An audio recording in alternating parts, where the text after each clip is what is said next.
Good morning সবাইকে। তো আজকের ব্লগটা আমি শুরু করছি কটা দিয়ে, ঘড়িতে কটা বাজে, 7টা বাজে। আমরা উঠে গেছি এত তাড়াতাড়ি কারণ আজকে আমরা ঘুরতে যাচ্ছি। আর কোথায় যাচ্ছি তোমাদের আস্তে আস্তে বলছি। তো এখানে সকাল সকাল চা বসিয়ে দিয়েছে বর। সকাল সকাল বাইরের পরিবেশটা এত সুন্দর লাগছিল, তাই একটু দাঁড়িয়েছিলাম। তারপর স্নান সেরে আমরা সবাই রেডি হয়ে গেলাম। সকালে একটু ম্যাগি খেয়ে নিয়েছিলাম আমরা, আর খাওয়ার কিছু বানাইনি, দেখা যাক ওখানে গিয়ে কি খাই। তো আমরা বলতে বলতে বেরিয়েও গেছিলাম আর বেঙ্গল সাফারি পৌঁছেও গেছিলাম। বরের টোটো রয়েছে, গাড়ির আর কি দরকার আছে। আমরা টোটো চেপেই চলে গেছিলাম বেঙ্গল সাফারি। বাড়ি থেকে প্রায় 1 ঘন্টা খানিক লেগেছে আমাদের। তো আমরা ভেতরে ঢুকে যাচ্ছি। লাস্ট আমরা এসেছিলাম 2021-এ বোধ হয়, ঠিক একটা খেয়াল নেই।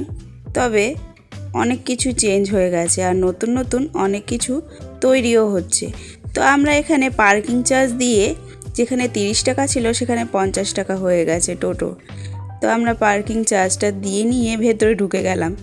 দেখো, এটা কিন্তু গেটের বাইরে, মেন গেটের বাইরে। এখানে বসে থাকতেও ভালো লাগবে, বেশ অনেকখানি জায়গা জুড়ে এই বেঙ্গল সাফারিটা রয়েছে। উত্তরবঙ্গে তোমরা যখন ঘুরতে আসবে, দার্জিলিংয়ে যদি যেতে চাও, সময় হাতে থাকলে ঠিক একবার এখানে ঘুরে যেও, বেশ ভালো লাগবে মনটা। আর সাফারি করতে পারলে তো কথাই নেই। তো আমরা গেটের এখানে চলে আসলাম টিকিট কাউন্টারে।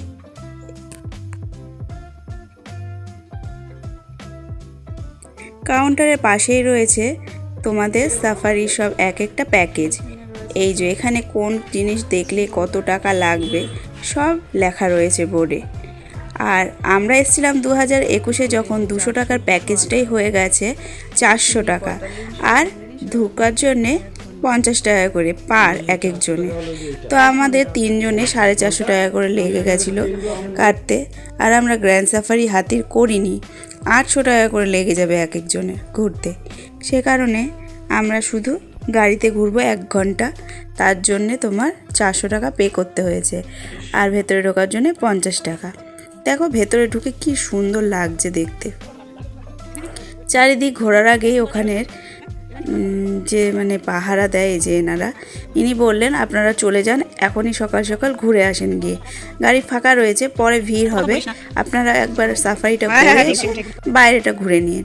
তো এখানে ড্রাইভারের সাথে উনি কথা বলে নিচ্ছিলেন আর আমাদের স্লিপটাও দিয়ে দিলেন।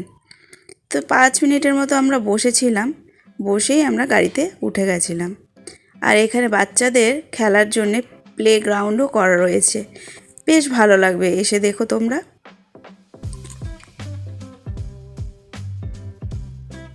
গাড়ি হুইসেল দিয়ে দিয়েছে, আমরা উঠে গেলাম। আর এখন গাড়িটা ছেড়েও দিল। তো একটা একটা করে গেট পার হব আর আমরা পশু পাখি দেখতে থাকব। তো দেখা যাক প্রথমে আমরা কি দেখি। তো গাড়ি চলছে, পশুর খোঁজও চলছে, কোথায় কী রয়েছে আমরা দেখব। জঙ্গলের ভেতরে ঢুকতেই দেখা মিলল একখানা ময়ূরের। সে অনেক ময়ূর রয়েছে, কিন্তু পেখম একটাও ধরেনি।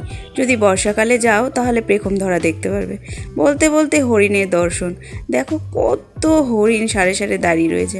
আর এত সুন্দর দেখতে, কি বলবো, চোখের সামনে এত সুন্দর হরিণ দেখতে কার না ভালো লাগে।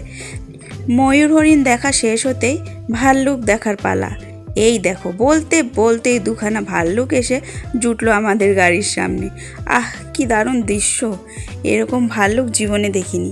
2খানা ব্ল্যাক বিয়ার দাঁড়িয়ে রয়েছে আমাদের গাড়ির সামনে, কিছুতেই যাওয়ার নাম নেই, গাড়ি ধরে দাঁড়িয়ে পড়েছে, খাবার চাই তাদের।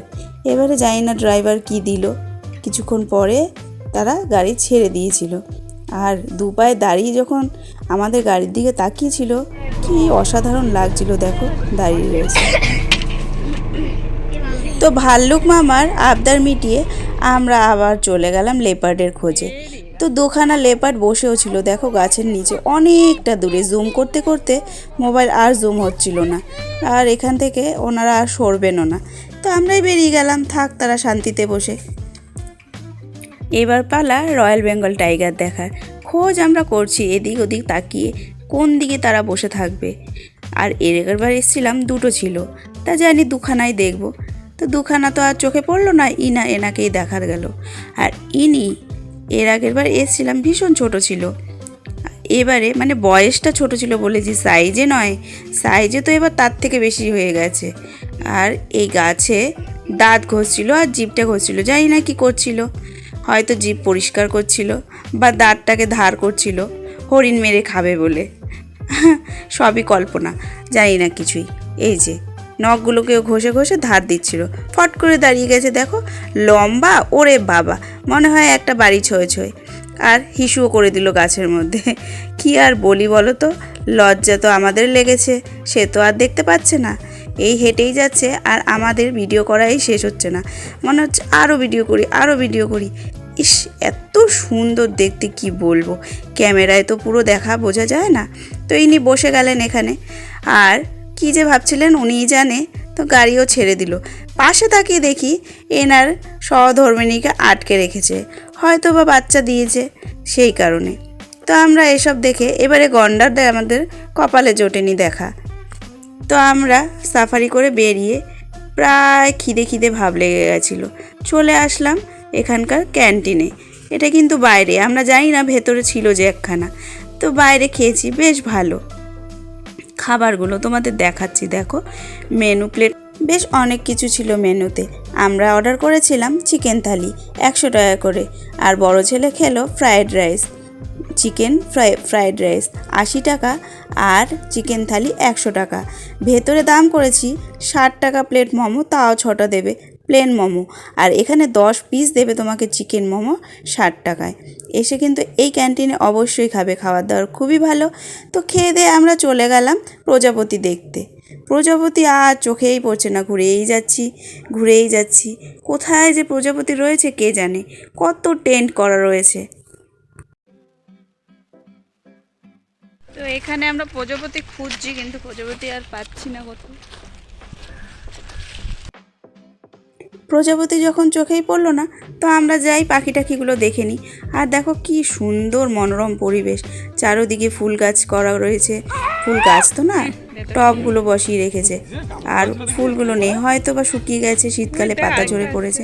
আর এখানে ম্যাকাওগুলো আমাদের দেখে উড়ে আসছিল। আমার ছোট ছেলে বকবক করছিল, ওর সাথে ওরাও বকবক করছিল, শুনে নাও তোমরা।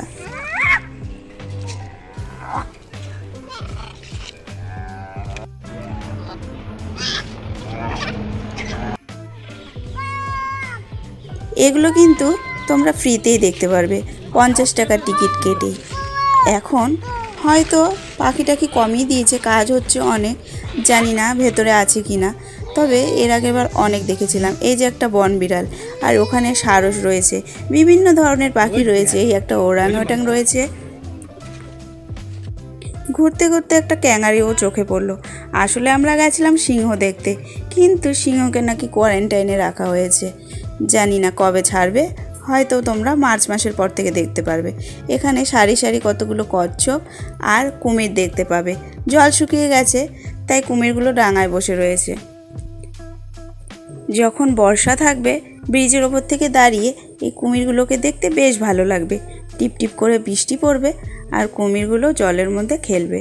আর ময়ূরও কিন্তু পেখম ধরে, এখানে আসলে তোমরা দেখতে পারবে। তো আমাদের এগুলো দেখা কমপ্লিট করে আমরা চলে গেলাম ওপরে উঠতে গিয়ে দেখি এখানে একটা রোপ সিস্টেম রয়েছে, মানে এখানে চড়তে পারবে। বড় ছেলের আবদার মেটাতে তো হবেই, এখানে লেগে গেল 150 টাকা। তো এখানে চড়ছে, তোমরা দেখো কইটুকু রাস্তা।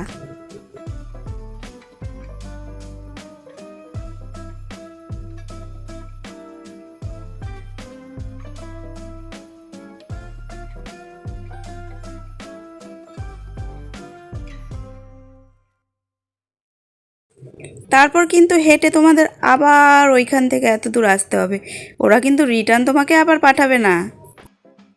যাই হোক, ঘোরা কমপ্লিট করে প্রায় 2:30 নাগাদ আমরা ওখান থেকে বাড়ির পথে রওনা দিলাম। তো কেমন লাগলো ভিডিওটা তোমরা জানিও। টাটা।